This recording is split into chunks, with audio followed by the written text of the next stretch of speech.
where we forgive them and we have a way for them to move forward. Facebook is stuck in a feedback loop that they cannot get out of.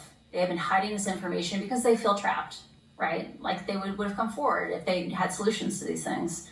They need to admit they did something wrong and they need help to solve these problems. And that's what moral bankruptcy is. Let me ask, I'm going to switch gears here, and this is, what's your current position right now in terms of its disinformation and counter-espionage? My last role at Facebook was in counter-espionage. I'm sorry, your last role, okay. Yeah. Mm-hmm. So one of the things, this is a very different topic, and I only got a minute or so left, but right now is Facebook, I know Facebook is not allowed in countries like China, but do they provide platforms for authoritarian or terrorist-based leaders like the Ayatollahs in Iran, that's the largest state-sponsored terrorism in the world, or the Taliban, or Xi Jinping, in my view, our biggest rival for this century, a communist party dictator who's trying to export his authoritarian model around the world. Do they provide a platform for those kind of leaders who, in my view, clearly don't hold America's interests in mind? Does Facebook provide that platform? During my time working with the Threat Intelligence Org, so I was a product manager supporting the counter-espionage team. My team directly worked on tracking Chinese participation on the platform, surveilling, say, Uyghur populations in places around the world.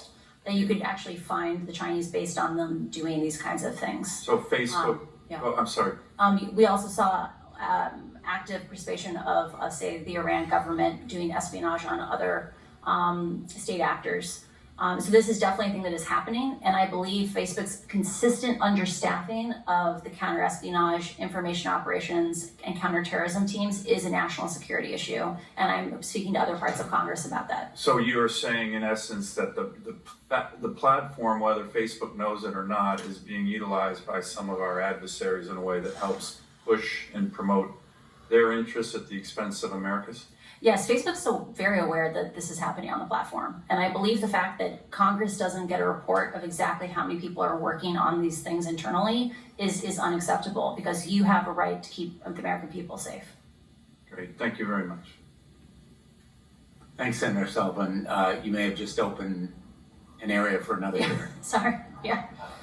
Yeah, I have strong national security concerns about how Facebook operates today. Well, Mr. Chairman, And one moment, please. maybe we should, right? I mean, it's a I'm important issue. not being at all facetious.